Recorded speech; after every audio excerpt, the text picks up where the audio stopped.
Hello everyone, welcome back to this new video. साथ ही स्वागत है आप सभी का इस टेस्ट सीरीज के नए वीडियो में। आज का जो हमारा टेस्ट सीरीज है ये फुल लेंथ टेस्ट सीरीज है साथ ही, ठीक है। फुल लेंथ टेस्ट सीरीज है और यूपीपी से सारे यारों के लिए काफ़ी इंपॉर्टेंट है।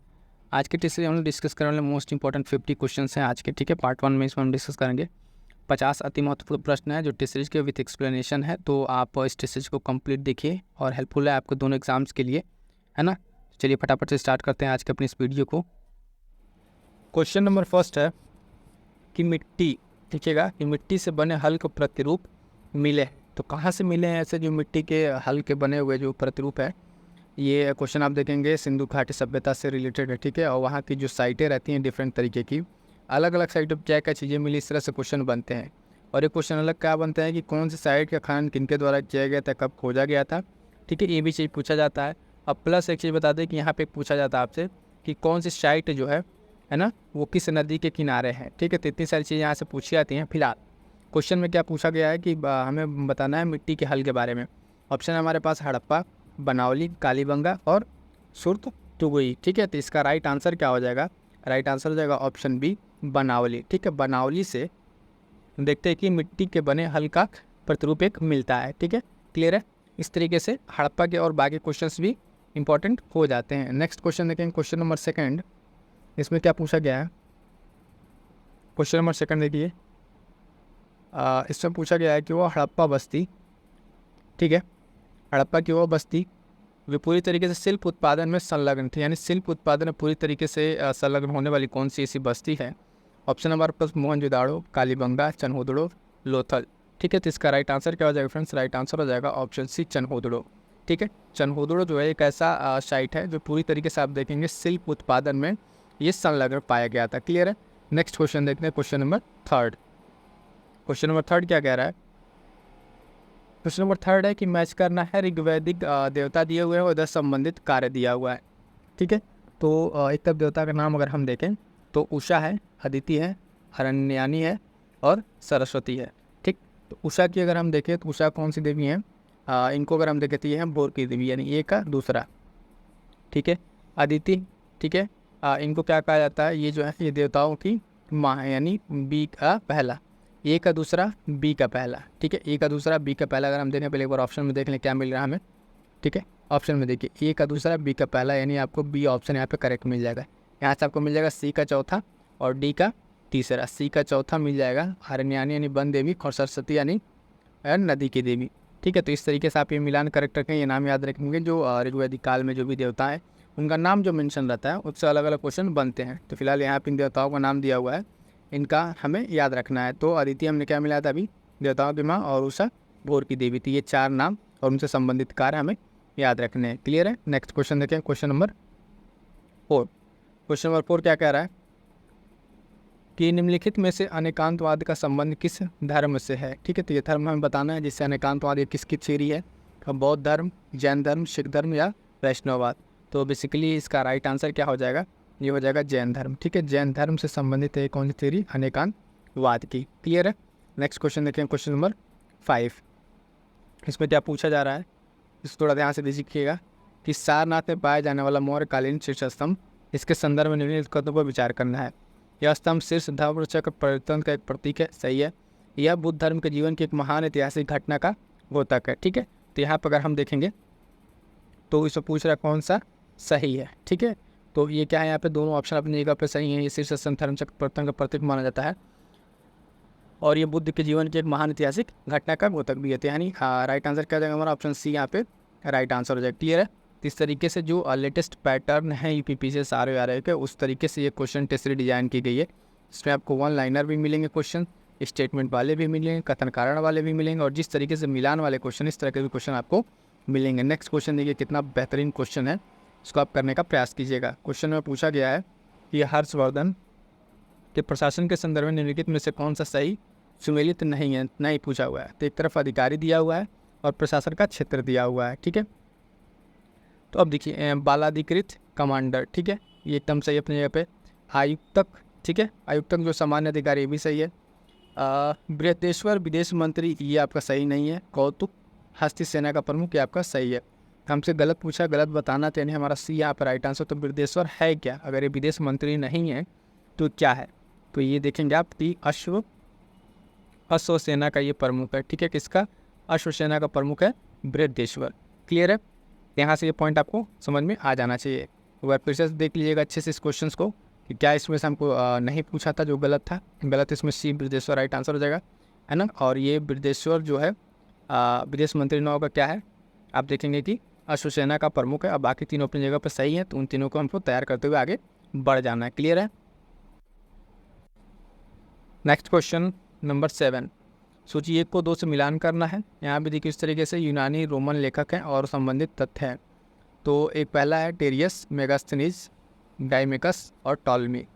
तो मेगास्थनीज को आप सबसे पहले क्या मिला दीजिए, आप किसके साथ हो जाएगा? ये पहले के साथ हो जाएगा, सेल्यूकस निकेटर का राजदूत, ठीक है।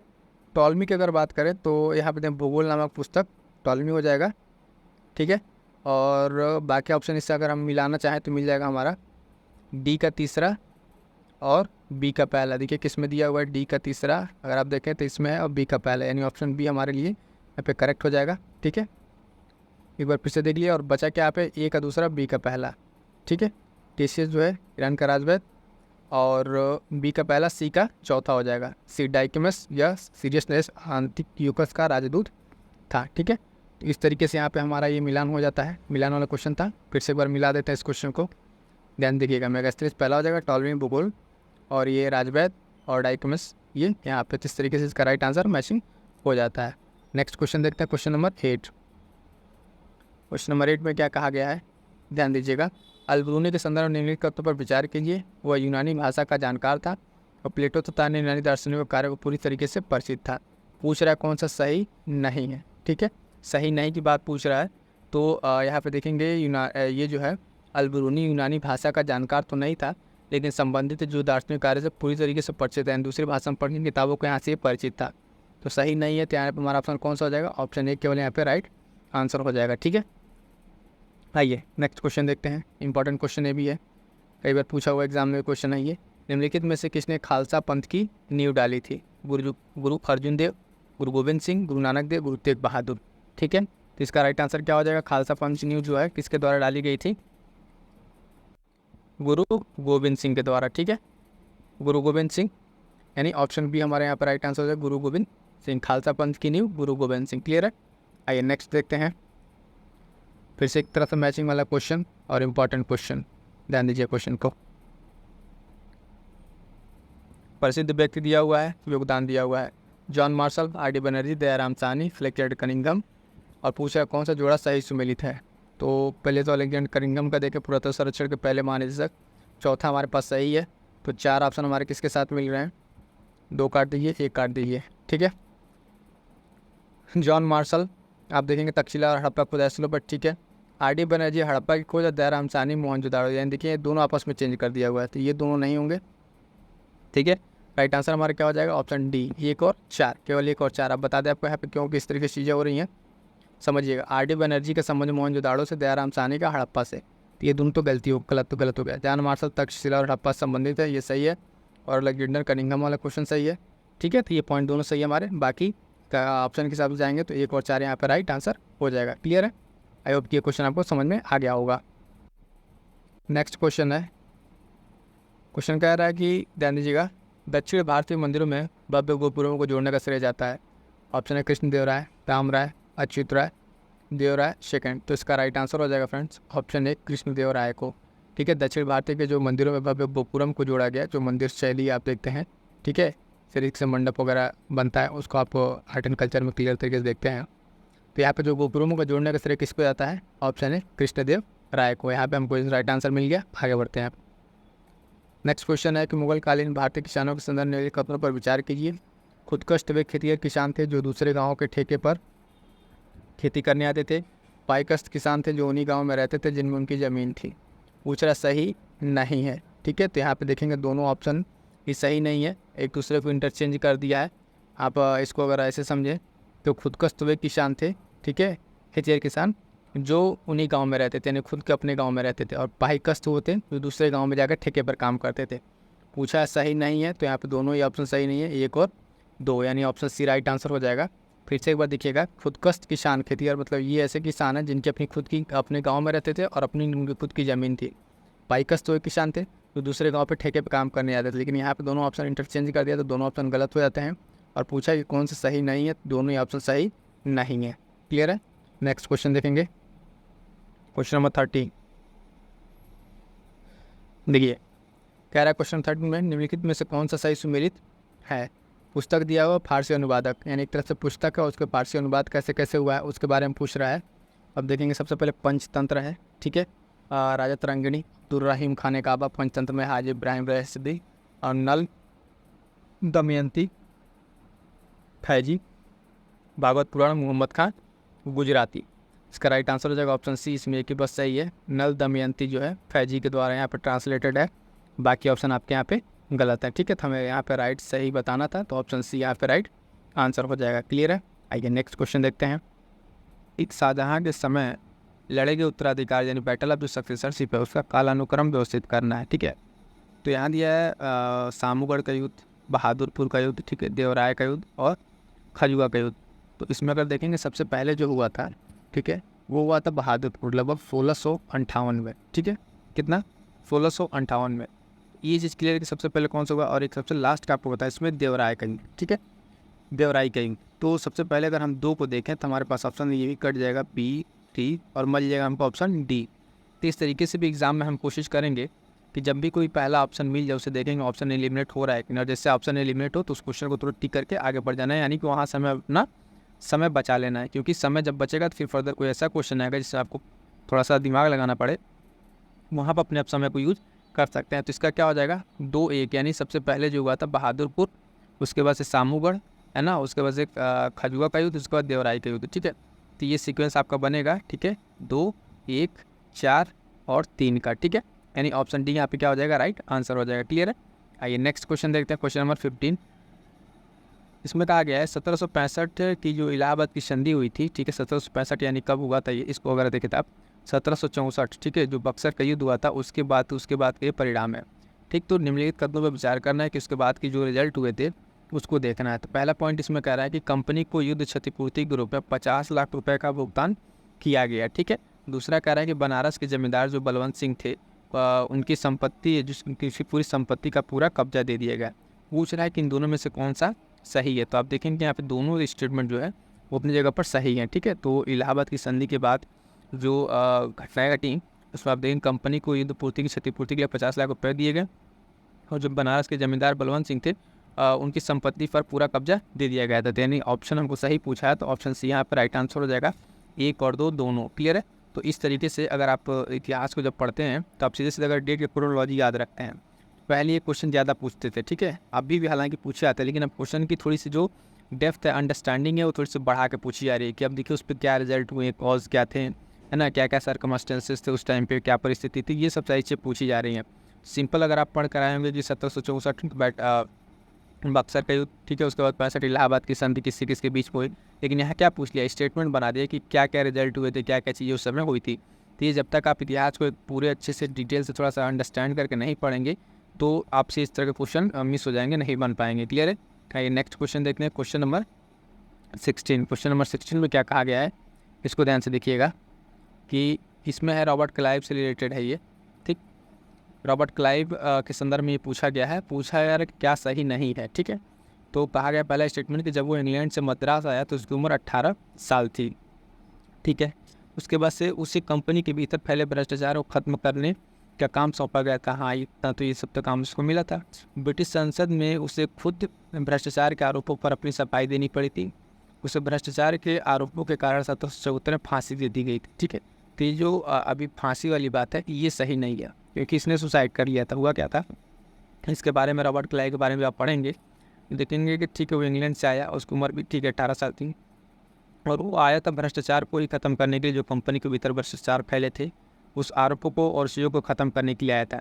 लेकिन जब वो ब्रिटिश संसद में गया तो वहाँ पे उसको उसके ऊपर खुद भ्रष्टाचार के आरोप लगे और उसको अपनी सफाई देनी पड़ी थी। उससे आहत होकर उसने क्या किया, खुद आत्महत्या कर ली। क्या कर ली? आत्महत्या। तो उसको यहाँ पे फांसी नहीं दी गई थी।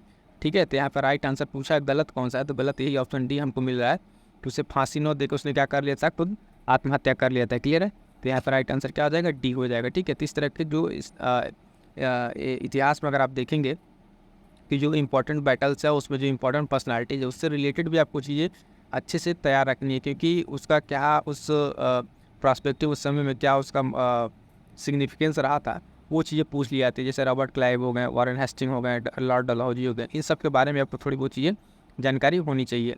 आइए नेक्स्ट क्वेश्चन देखते हैं, क्वेश्चन नंबर 17। इसमें क्या कहा गया है, कथन ए दिया है और कारण आर दिया है।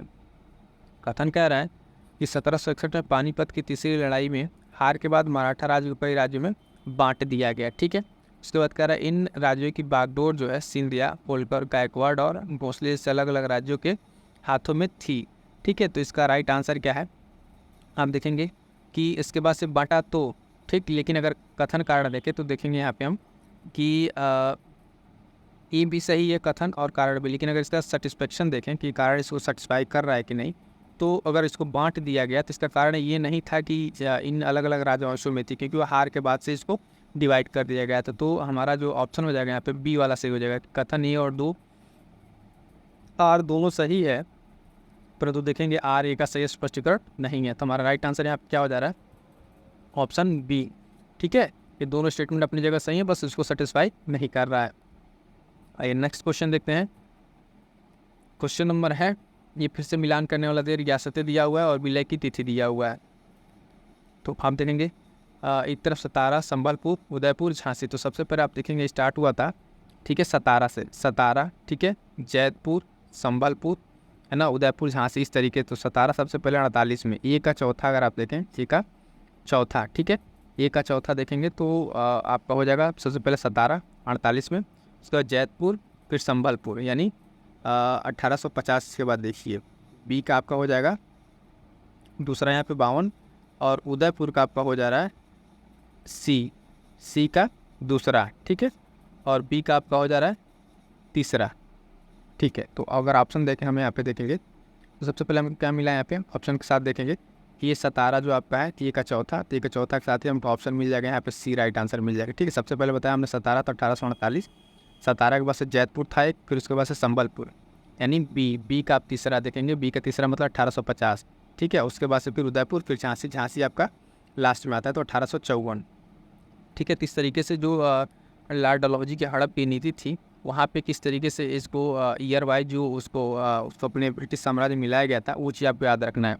तो उसको आप याद रख सकते हैं सतारा, ठीक है, सतारा के बाद से जैतपुर, फिर संबलपुर, है ना, उदयपुर, ठीक है, उसके बाद से झांसी। ठीक है, इसमें जैतपुर तो हालांकि नहीं दिया हुआ है, तो पहला आपका सतारा 48 में, ठीक, फिर 50 में संबलपुर, है ना, उदयपुर 52 में, और झांसी 1954 में। तो इस तरीके से आप ये जो क्रोनोलॉजिकल ऑर्डर है इसको थोड़ा ध्यान रखिएगा। यहाँ से क्वेश्चन कई बार पूछे गए हैं और आगे फिर पूछे जा रहे हैं। ठीक है, और ये नीति किससे संबंधित थी, तो लॉर्ड डलहौजी से। ठीक है, हड़प की नीति।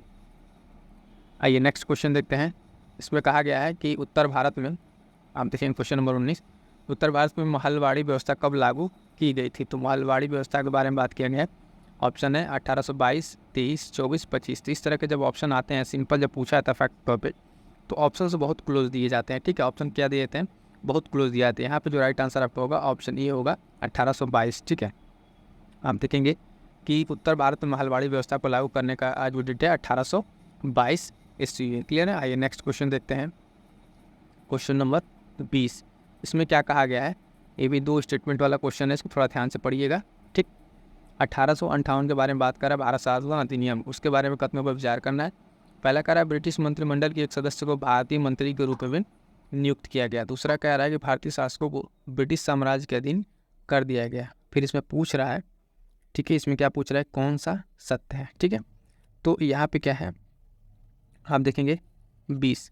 तो पहला तो ठीक है कि ब्रिटिश मंत्रिमंडल में सदस्य को भारत के मंत्री के रूप में नियुक्त कर दिया गया, लेकिन दूसरा जो भारतीय शासकों को ब्रिटिश साम्राज्य के अधीन कर दिया, ये पूरी तरीके से बात सही नहीं है। तो दूसरा क्या हो जाएगा, गलत हो जाएगा। और पूछा है हमसे कौन सा इसमें सत्य है। ठीक है, कौन सा सत्य है, तो इसमें ऑप्शन ए राइट आंसर हो जाएगा, केवल एक। ठीक है, केवल एक 20 का राइट आंसर हो जाएगा। ठीक है, इसमें पूरे भारतीय शासकों को ब्रिटिश साम्राज्य का अधीन नहीं किया गया, कुछ अपने स्वतंत्र रूप से अपने काम कर रहे थे। क्लियर है। चलिए नेक्स्ट क्वेश्चन है क्वेश्चन नंबर 21। इसमें क्या है, इसको देखते हैं। कुछ क्वेश्चन ऐसे मिलेंगे जो आपको फैक्ट बेस्ड रहेंगे और आपको वो चीज़ आनी चाहिए तभी आप कर पाएंगे, उसमें कुछ गेसवर्क करना ही काम करेगा। जैसे क्वेश्चन देखिए, क्वेश्चन नंबर 21, कि विलियम जोन्स ने किसके साथ मिलकर एशियाटिक सोसाइटी ऑफ बंगाल का गठन किया। अब तब पहले तो एशियाटिक सोसाइटी ऑफ बंगाल के बारे में जो जानते हो वो फैक्ट नहीं काम आने वाला। सिर्फ यहाँ ये देखेंगे कि ये पूछ रहा है किसके साथ मिलकर विलियम जोन्स ने इसका गठन किया। तो ऑप्शन हमारे पास देखेंगे हेनरी टॉमस कोलब्रुक, है ना, नेथेनियलियन हॉलहेड और लॉर्ड वार्डन हेस्टिंग, या ए और बी दोनों। इसका राइट आंसर जो हो जाएगा फ्रेंड्स, राइट आंसर देखेंगे ऑप्शन डी हो जाएगा, ए और बी दोनों, यानी विलियम जोन्स ने आप देखेंगे हेनरी टॉमस और नेथेनियल हॉलहेड दोनों के साथ मिल के एशियाटिक सोसाइटी ऑफ बंगाल का गठन किया था। क्लियर है। तो ये पॉइंट यहाँ पे हम देखेंगे इस तरीके से। अगर आपको समझ में आ रहा हो तो जो भी सारे संस्थाएं हैं, ठीक है, आप देखेंगे कि बंगाल विभाजन से पहले या बंगाल विभाजन के बाद यानी 1905 से पहले या बाद, ठीक है, जो संस्थाएं हैं उसके संस्थापक, ठीक है, कहाँ पे किसके क्षेत्र में एक्टिव रही, ये सारी चीज़ों पे क्वेश्चन बन रहे हैं। नेक्स्ट क्वेश्चन नंबर 22 कि निम्नलिखित में से किसने कहा था कि औपनिवेशिक शिक्षा ने भारतीयों के मस्तिष्क में हीनता का बोध पैदा कर दिया है। ये एक स्टेटमेंट किसका है? तो डॉक्टर भीमराव अम्बेडकर या रविंद्रनाथ टैगोर, महात्मा गांधी या जवाहरलाल नेहरू। राइट आंसर हो जाएगा कि ऑप्शन सी महात्मा गांधी। जो स्टेटमेंट था महात्मा गांधी का था कि औपनिवेशिक शिक्षा ने भारतीयों के मस्तिष्क में हीनता का बोध पैदा कर दिया, यानी औपनिवेशिक जो शिक्षा है वो उसको ग्रहण करने के बाद से एक हीनता का भाव कि वो लोग एक एलीट क्लास में, है ना, सुपर और ऐसी डेवलप सभ्यता है, बाकी हीनता का भाव पैदा कर दिया किसके? भारतीयों के मन में। तो ये स्टेटमेंट किसका था? महात्मा गांधी का। क्लियर है। आइए नेक्स्ट क्वेश्चन देखते हैं, क्वेश्चन नंबर 23। इसमें क्या कहा गया है कि निम्नलिखित में से किसने स्त्री पुरुष तुलना नामक एक पुस्तक है इसको प्रकाशित किया? तो ऑप्शन हमारे पास ताराबाई शिंदे, पंडिता रामाबाई, कादम्बिनी गांगुली, सरोजिनी नायडू। राइट आंसर हो जाएगा क्या यहाँ पे? राइट आंसर अगर आप देखें 23 का तो ऑप्शन ए ताराबाई शिंदे। ठीक है, ताराबाई शिंदे जो है ये स्त्री पुरुष तुलना नामक एक पुस्तक को लिखती हैं और इसको प्रकाशित करती हैं। ठीक है, तो यहाँ पे इस चीज़ को याद रखेंगे। अब बाकी अदर जो ऑप्शंस हैं उनके बारे में तो आप यहाँ पे, ठीक है, थोड़ा सा देख लेंगे। ठीक है, लेकिन यहाँ पे जो हमारे पास राइट आंसर हो जाएगा इसका 23 का क्या हो जाएगा? ए। नेक्स्ट क्वेश्चन इसी तरीके से फैक्ट बेस्ड है कि मुस्लिम लीग द्वारा प्रत्यक्ष कार्रवाई दिवस, ठीक है, मनाने का आह्वान किया गया था। ठीक है, 16 अगस्त, 2 सितंबर, 15 फरवरी, 24 मार्च, सब 1946 की ही डेट है। सिर्फ आपको देखेंगे यहाँ पे ईयर सेम है और आपको सिर्फ डेट में यहाँ पे आपको क्लियर करना है। तो ये जो राइट आंसर हो जाएगा ऑप्शन ए 16 अगस्त 1946। ठीक है, इस डेट को प्रत्यक्ष कार्रवाई दिवस के रूप में मनाने का आह्वान किया था किसने? मुस्लिम लीग द्वारा। ठीक है, तो 16 अगस्त ये पॉइंट याद रखेंगे। अगला क्वेश्चन है क्वेश्चन नंबर 25 कि श्याम कृष्ण जी वर्मा जो है इंडिया हाउस की स्थापना कहाँ की थी? ठीक है, अमेरिका में, लंदन में, जापान में, रूस में। तो इसका राइट आंसर क्या हो जाएगा? राइट आंसर हो जाएगा आप देखेंगे कि लंदन में। ठीक है, लंदन में आप देखेंगे इंडिया हाउस की स्थापना होती है, किसके द्वारा होती है? तो श्याम कृष्ण वर्मा के द्वारा की जाती है। ठीक है, तो इस तरीके से जो भी आप देखेंगे संस्थाएं बनाई जाती हैं, चाहे भारत के अंदर बनाई गई हो, ठीक है, स्वतंत्रता संग्राम काल में या भारत के बाहर, इन सब के आय संस्थापक और कहाँ बनाई गई, डेट, इस तरीके का आप एक शॉर्ट नोट जरूर बना लीजिएगा, यहाँ से क्वेश्चन बन रहे हैं। ठीक है, आइए नेक्स्ट देखते हैं क्वेश्चन नंबर 26। क्वेश्चन नंबर 26 में क्या है? 1857 की क्रांति की विफलता के पीछे का जो कारण है वो क्या था? वो कारण के बारे में पूछ रहे हैं, विफलता का कारण के बारे में पूछ रहा है। तो पहले स्टेटमेंट पढ़िए, अखिल भारतीय स्तर पर भागीदारी नहीं थी। ठीक है, ये तो सही है। बड़े जमींदारों ने इस विद्रोह को आंधी की तरह तोड़ने का काम किया, भी सही है। शिक्षित भारतीयों ने इस विद्रोह को पीछे की ओर देखने के रूप में देखा। ठीक है, भारतीय सैनिक हथियारों के संदर्भ पर्याप्त रूप से सुसज्जित नहीं थे, भी सही है। बिना किसी समन्वय केंद्रीय नेतृत्व के उचित तरीके से आयोजित नहीं किया गया था। ठीक है, तो अगर आप इस कारण के पीछे जाएंगे, ठीक है, कारण के पीछे जाएंगे तो देखेंगे सभी कारण लगभग सही हैं, क्योंकि जो विद्रोह का विफलता हुआ था, आप देखेंगे सक्सेस नहीं हुआ था, उसके पीछे सभी कारण हैं। ठीक है, कारण में क्योंकि इसके तो अखिल स्तर पर कोई भागीदारी नहीं थी। ठीक है, अलग अलग जगह पर ये चीज़ें संग्राम को, विद्रोह को स्टार्ट किया गया था। बड़े जमींदार इसको तोड़ने में काफ़ी मदद किए थे, वो सपोर्ट नहीं किए थे। ठीक है, तो भी सही है। शिक्षित भारतीयों ने इसे, इस विद्रोह को पीछे की ओर देखने के रूप में देखा, यानी इसको बहुत तरीके से एक फॉरवर्ड और स्टेप की तरफ नहीं समझा, इसको समझा कि हाँ ये बैकवर्ड की तरफ ही ले जा रहा है। ठीक है, भारतीय सैनिक के पास पर्याप्त रूप से उतना हथियार भी नहीं थे, ये भी सही है। और बिना किसी समन्वय केंद्रीय नेतृत्व के, ठीक है, उचित तरीके से इसको आयोजित नहीं किया गया था। तो आप ऑप्शन में अगर आप देखेंगे तो 1 2 3 4 5 सारा, यानी ऑप्शन डी आपका यहाँ पे राइट आंसर हो जाएगा। ठीक है, तब तक तो आप 1857 की क्रांति से सिंपल क्वेश्चन, कौन कहाँ से नेतृत्व किया, ठीक है, का इसका सिंबल क्या था, है ना, कहाँ पे किस विद्रोह को किसने दबाई, सर क्वेश्चन बनते थे। लेकिन अब क्या है, क्वेश्चन की थोड़ी सी डेप्थ और बढ़ गई है और आप देखेंगे स्टेटमेंट 4 से 5 स्टेटमेंट दिए हुए हैं और ये स्टेटमेंट किस पे पूछा जा रहा है, उसकी विफलता के, ठीक है, कि क्यों ये सफल नहीं रहा। आगे पूछ सकता है कि क्या क्या कारण थे, 1857 की इम्पैक्ट क्या पड़ा, है ना, तो उस पर स्टेटमेंट दे सकता है। तो इस सब तरीके से आपको चीज़ों को आगे ध्यान में रख के आगे आपको तैयारी करनी है। क्वेश्चन नंबर 27 है, महाजनपद दिया हुआ है, राजधानी दिया हुआ है और कह रहा है कितने जोड़े सही सुमेलित नहीं है। क्या पूछ रहा है? नहीं है, ठीक है। तो यहाँ पे नहीं के बारे में पूछा हुआ है। तो कौशल की श्रावस्ती तो ये सही है और वत्स कुशावती, ठीक है। वत्स का क्या है यहाँ पे आप देखेंगे कि कुशावती, और वज्जी का वैशाली, ये दोनों सही है। वत्स का आप नहीं देखेंगे, कुशावती नहीं होगा। तो 3 तो पहले आपको चाहिए, एक सही है तो ये ऑप्शन कट जाएगा, ये भी कट जाएगा, 2 भी सही है और बच गया आपका 3, यानी केवल बी, ठीक है। केवल बी आपका ऑप्शन यहाँ पे सही नहीं है, जो राजधानी से मैच है, ठीक है। वत्स का आपका यहाँ पे कुशावती, क्लियर है, ये आपका ऑप्शन यहाँ पे गलत हो जाएगा, ठीक है। तो यहाँ पे गलत जो हो रहा है, क्यों हो रहा है आप देखेंगे, कुशावती न हो के यहाँ पे इसका क्या है, कौशाम्बी, ठीक है, कौशाम्बी। तो हमसे गलत ही पूछा था, तो गलत कौन सा होगा? ऑप्शन 3, और यहाँ पे दिया हुआ ऑप्शन बी में दिया हुआ है, क्लियर है। आइए नेक्स्ट क्वेश्चन देखते हैं, क्वेश्चन नंबर 28। क्वेश्चन नंबर 28 में है कि कौन सा तंत्र जो है क्योटो प्रोटोकॉल का हिस्सा है, ठीक है। तो संयुक्त कार्यान्वयन, उत्सर्जन, व्यापार, सतत विकास तंत्र, सतत विकास, स्वच्छ विकास तंत्र। तो आप देखेंगे सतत विकास जो है, ठीक है, ये सस्टेनेबल डेवलपमेंट वाला का पॉइंट 3 जो है SDG का है, किसका? SDG, सतत विकास का है, ठीक। तो आप 3 को तो हटा दीजिए, क्या कीजिए, 3 को यहाँ पे एलिमिनेट कर देंगे, तो पहला से 3 कट जाएगा, यहाँ से कट जाएगा, यहाँ से कट जाएगा, बाकी क्योटो प्रोटोकॉल का हिस्सा आपको यहाँ पे मिल जाएगा, यानी 1 2 4 जो ऑप्शन है आपको यहाँ पे मिल जाएगा। क्यों कह रहे हैं? देखिए क्योटो प्रोटोकॉल के बारे में पूछ रहा है, तो संयुक्त उत्सर्जन कार्यान्वयन के बारे में कहा गया, इसमें उत्सर्जन के बारे में बताया गया, स्वच्छ विकास तंत्र के बारे में बताया गया, लेकिन सतत विकास तंत्र जो है ये SDG, ठीक है, सस्टेनेबल गोल डेवलपमेंट जो है उसके लक्ष्य हैं। तो 3 आपका यहाँ से कट जाएगा, बचेगा आपका राइट आंसर में ऑप्शन सी, केवल यहाँ पे आपका राइट आंसर हो जाएगा, क्लियर है। आई होप कि क्वेश्चन आपको समझ में आ गया होगा। नेक्स्ट क्वेश्चन देखते हैं, क्वेश्चन नंबर 29, निम्नलिखित उद्देश्य पर विचार कीजिए। कन्वेंशन दिया हुआ है और उसका उद्देश्य दिया हुआ है। तो मिनी माता कन्वेंशन जो है पारा और उससे मानव शरीर उत्सर्जन को नियंत्रित करने के लिए, ठीक है। पूछा क्या, पहले ये देख लेते हैं, सही सुमेलित हमसे पूछ रहा है, ठीक है, सही सुमेलित में पूछ रहा है, तो आप देखेंगे तो पहला तो सही है, ठीक है। स्टॉकहोम कन्वेंशन देखेंगे, अस्थायी कार्बनिक प्रदूषणों से सुरक्षा के लिए, ठीक है, अस्थायी कार्बनिक सुरक्षा के लिए, ठीक है। बॉन कन्वेंशन जो है खतरनाक रसायनों पर पूर्व सूचित सहमति नहीं, यहाँ पे गलत दिख रहा है। बॉन कन्वेंशन जो पक्षियों से रिलेटेड था, ठीक है, बॉन कन्वेंशन किससे था? पक्षियों से रिलेटेड था, उनसे रिलेटेड कुछ बातें इसमें बताई गई हैं, जबकि ये रासायनिक के बारे में नहीं है। वियना कन्वेंशन आप देखें ओजोन परत का संरक्षण, सही है।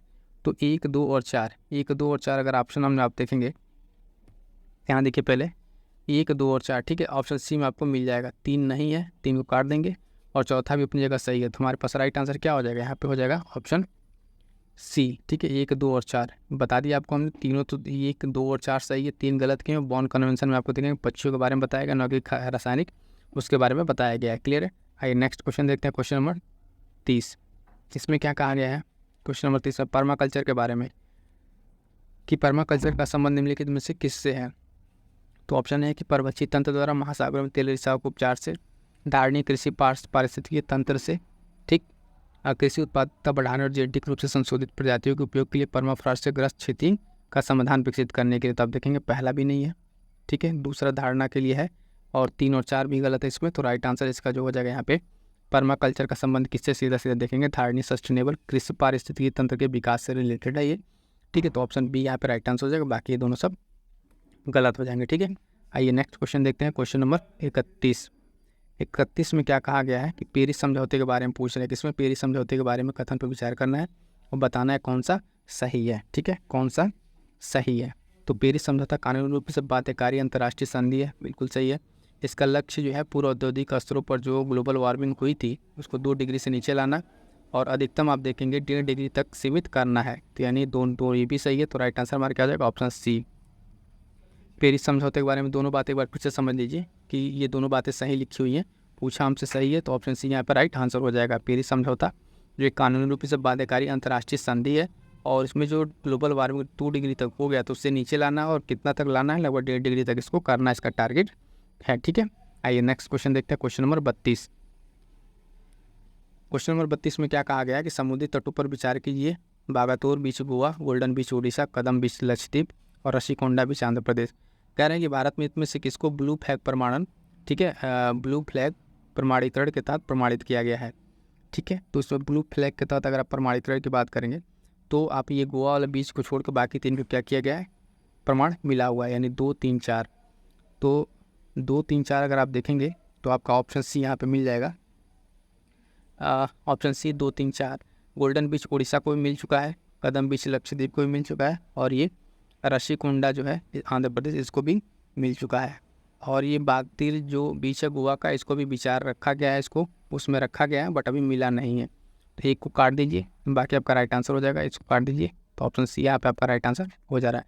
ब्लू फ्लैग प्रमाणन, यहाँ से जो क्वेश्चन बनते हैं ये करंट अफेयर से रिलेटेड होते हैं कि जब ये करंट अफेयर में न्यूज में रहती है तो हाल फिलहाल में कितने बीच को इस तरह का प्रमाणन दिया गया है, वहाँ से इस क्वेश्चन को किया जा सकता है।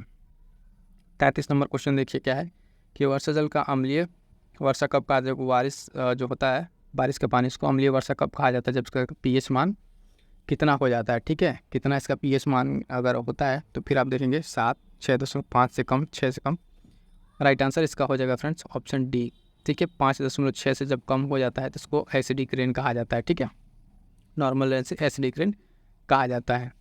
नेक्स्ट क्वेश्चन नंबर 34 देखेंगे, जिसमें क्या कहा गया है कि समुद्र के अम्लीकरण के प्रभाव के बारे में लिखित कथनों पर विचार कीजिए। अम्लीकरण क्या है यहाँ पे, परमाफ्रॉस्ट के पिघलने से आर्कटिक महासागर की अम्लता तेजी से बढ़ रही है। ठीक है, समुद्र के पानी में कार्बन डाइऑक्साइड के अक्सर स्तर में जो है वृद्धि हो रही है, जिसके कारण फाइटोप्लैंक्टन के आबादी में भारी वृद्धि हो रही है। कौन सा सही है। ठीक है, इसमें पूछ रहा है कि कौन सा सही है, तो आप देखेंगे कि यहाँ पे अम्लता तो बढ़ रही है बट यहाँ पे जो इसका समुद्र में CO2 को बढ़ने से फाइटोप्लैंक्टन क्या होंगे, बढ़ते नहीं, यहाँ पे घट जाएंगे, क्या हो जाएंगे, माइनस में हो जाएंगे। तो ये गलत हो जाएगा। पहला स्टेटमेंट हमारा सही है कि परमाफ्रॉस्ट के पिघलने से आर्कटिक महासागर की अम्लता तेजी से बढ़ रही है, नो डाउट। लेकिन दूसरा जो कह रहा है समुद्र के पानी में कार्बन डाइऑक्साइड की वृद्धि हो रही है, ठीक है, ये तो वृद्धि हो रही है, यहाँ तक सही है स्टेटमेंट।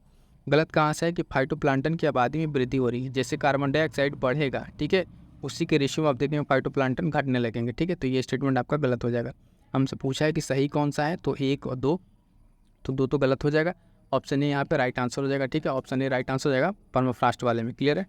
आइए नेक्स्ट क्वेश्चन देखते हैं, क्वेश्चन नंबर 35।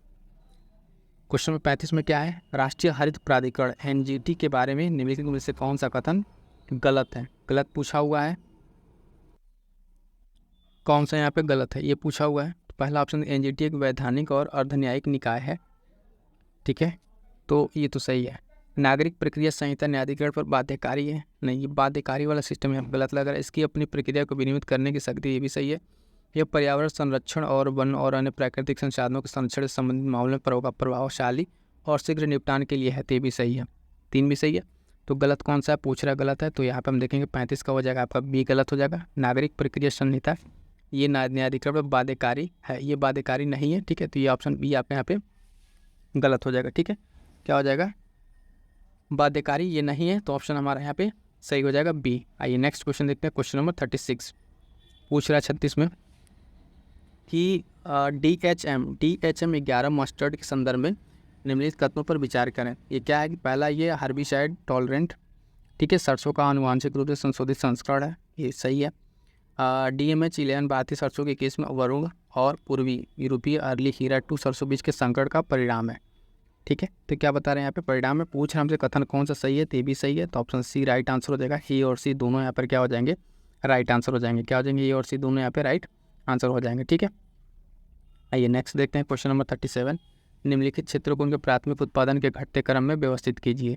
सीमांत समुद्र, खुला समुद्र और तटीय उथल पुथल वाले क्षेत्र, इसमें सही क्रम पूछा हुआ है। ठीक है, क्रम पूछ रहा सही कौन सा है, तो आप देखेंगे सबसे पहले प्राथमिक उत्पादन के घटते क्रम, यानी सबसे कम हो जाएगा आपका 3rd। ठीक है, तटीय उथला पुथला वाले क्षेत्र। उसके बाद से आप देखेंगे, उसके बाद से आपका हो जाएगा पहला सीमांत समुद्र और उसके बाद से खुला समुद्र। ठीक है, तो इस तरीके से इसका क्रम हो जाएगा। इसका क्रम क्या हो जाएगा, आप देखेंगे कि तटीय कोस्टल वाला हो जाएगा, फिर एक तो कौन सा ऑप्शन आपको मिलेगा, बी वाले में 3, 1, 2, बी आपका यहाँ पे राइट आंसर हो जाएगा। क्या हो जाएगा, बी राइट आंसर हो जाएगा यहाँ पे। ठीक है, अरेंज कर दिया हमने 3, 1, 2 के तौर पे। नेक्स्ट क्वेश्चन नंबर है 38। RAD जो DDD+ है, इसके बारे में पूछ रहे हैं, विचार करना है। REDEEUNFFC UNFFC के अंतर्गत परिभाषित एक तंत्र है जो विकासशील देशों को निर्वनीकरण और वन्य निम्नीकरण की कमी के दौरान उत्सर्जन कटौती के लिए पुरस्कृत करता है। ठीक है, और पूछ रहा REDD पहलों में शामिल वन कार्बन भागीदारी सुविधा तथा वन निवेश कार्यक्रम की मेजबानी UNDP द्वारा की जाती है। पूछ रहा कौन सा से सही है, तो इसमें पहला सही है, दूसरा गलत है। दूसरा क्यों गलत है कि यहाँ पे UNDP नहीं है। ठीक है, यहाँ पर आप देखेंगे UNDP नहीं, क्या है UNFFC UNFCCC। ठीक है, UNFCCC के साथ ये साझेदारी किया हुआ है, तो सही पूछ रहा है, केवल ऑप्शन ए राइट आंसर हो जाएगा। क्या हो जाएगा, केवल ऑप्शन ए राइट आंसर हो जाएगा। दूसरा बाकी स्टेटमेंट इसका सही था, गलत बस मेजबानी के तौर पे यहाँ पे गलत हुआ है UNFCCC। ठीक है, ये हो जाएगा, न कि UNDP होगा। पहला सही है, दूसरा गलत है, तो सही पूछ रहा है, तो ऑप्शन ए हमारे यहाँ पे क्या हो जाएगा, राइट आंसर हो जाएगा। क्लियर है। आइए नेक्स्ट क्वेश्चन देखते हैं, क्वेश्चन नंबर 39 क्या है, अस्पर्धा इनमें से किसमें सर्वाधिक है। सबसे ज़्यादा स्पर्धा किसमें होती है, एक ही वातावरण में संबंधित प्रजातियाँ, एक ही वातावरण में 2 या 2 से अधिक निकट संबंधित प्रजातियाँ, या भिन्न वातावरण में 2 से अधिक निकट प्रजातियाँ, इनमें से कोई नहीं। तो इसका राइट आंसर क्या हो जाएगा, राइट आंसर हो जाएगा ऑप्शन बी। जो सबसे ज़्यादा प्रतिस्पर्धा होती है कि एक ही वातावरण हो और 2 या 2 से अधिक निकट संबंधी प्रजातियाँ हों। ठीक है, तो उसमें क्या होती है, स्पर्धा प्रतिस्पर्धा कंपटीशन अगर आप देखें सबसे ज़्यादा होगा कि वातावरण एक हो और उसी में एक ही जाति के, ठीक है, एक ही जाति के या निकट संबंधी जो हों उसमें ज़्यादा होगा, ना कि ऐसे एक दूसरा पर्यावरण और दूसरा ये देखें। ठीक है, तो इन दोनों में कम कंपटीशन होगा। हालांकि उसके कंपेरेटिवली अगर आप देखें जो एक साथ जो एक ही वातावरण में रह रहा है और एक पास रह रहे हैं, ठीक है, उनमें कंपटीशन क्या होगा, सबसे ज़्यादा होगा। तो ऑप्शन बी यहाँ पे क्या हो जाएगा, राइट आंसर हो जाएगा। नेक्स्ट क्वेश्चन नंबर 40 देखेंगे। इसमें क्या कह रहा है कि निम्नलिखित में से कौन से गलत सुमेलित है। गलत के बारे में, स्टॉकहोम सम्मेलन 1972, ठीक है, मानव पर्यावरण संयुक्त राष्ट्र सम्मेलन, ये सही है। रियो सम्मेलन 1992, पर्यावरण और विकास पर संयुक्त राष्ट्र सम्मेलन, ये भी ठीक है। रियो सम्मेलन +20 जो है आप देखेंगे कि +20 2000 सतत विकास पर संयुक्त राष्ट्र सम्मेलन, ये भी ठीक है। रियो सम्मेलन 10 2002 तक सही, मानव और पर्यावरण विकास पर विश्व सम्मेलन, ठीक है, तो ये तो 2002 तक तो सही है, लेकिन मानव और पर्यावरण विकास पर नहीं है, तो ऑप्शन डी यहाँ पे क्या हो जाएगा, गलत हो जाएगा। ठीक है, इसमें क्या है, सतत विकास के लिए किया गया साउथ अफ्रीका में, किसके लिए किया गया, ये पर्यावरण के लिए नहीं। समझिएगा गलत कहाँ से, बहुत माइनर यहाँ पे गलती दिया हुआ है, हमें गलत ही बताना है। तो पहला तो सही अपनी जगह पे 72 मानव पर्यावरण के लिए, 92 पर्यावरण विकास पर, और रियो +20 सतत विकास पर। लेकिन रियो 10 2002 में तो हुआ है, लेकिन मानव विकास और उस पर पर्यावरण पर नहीं है। ये किस पर है, सतत विकास के कार्यों पर। किस पे, सतत विकास के कार्यों पर। तो यहाँ पर हमारा ये डी वाला क्या हो जाएगा, गलत आंसर हो जाएगा। ठीक है, तो गलत ही पूछा है, हमें बताना है गलत कौन सा इसमें, तो ऑप्शन डी यहाँ पर क्या हो जाएगा, गलत हो जाएगा। ठीक है, आइए क्वेश्चन नंबर 41 देखेंगे कि भारतीय वन स्थिति 2021 प्रतिवेदन जो है उसके संदर्भ में कदम विचार करना है। भारत में वनावरण में बाग, झाड़, ताड़ और बांस का वृक्षारोपण शामिल नहीं किया जाता है। क्षेत्रफल के आधार पर भारत में सर्वाधिक वनावरण मध्य प्रदेश में है। इसमें पूछ रहे कौन सा से सही है। ठीक है, तो आप देखेंगे ये जो सारी चीज़ें नहीं दिया हुआ है, इससे गलत हो जा रहा है। ये सारी चीज़ में शामिल किया जाता है और सबसे ज़्यादा क्षेत्रफल मध्य प्रदेश में है, तो ऑप्शन बी केवल यहाँ पर राइट आंसर हो जाएगा। क्लियर है, फिर से समझिएगा कि भारत में वनावरण में बाग, ताड़ और बांस को वृक्षारोपण में शामिल किया जाता है, यहाँ नहीं दे दिया तो स्टेटमेंट गलत हो गया। क्षेत्रफल के आधार पर देखेंगे भारत में सर्वाधिक वनावरण मध्य प्रदेश में, ये बात बिल्कुल सही है, और ये वाला हमारा पहला गलत हो गया। पूछ रहा है कौन सा से सही है, तो ऑप्शन बी केवल यहाँ पे राइट आंसर हो जाएगा। क्लियर है, आइए नेक्स्ट देखते हैं क्वेश्चन नंबर 42। क्वेश्चन नंबर 42 कह रहा है कि निम्नलिखित में से कौन से प्राथमिक प्रदूषकों के उदाहरण है। प्राथमिक प्रदूषक, ठीक है, कार्बन मोनोऑक्साइड, वोलेटाइल कार्बनिक यौगिक, नाइट्रोजन डाइऑक्साइड, है ना, पेरोक्सिल नाइट्रेट, PM 2.5, इसको बताना है इसमें से कौन सा प्राथमिक प्रदूषक है।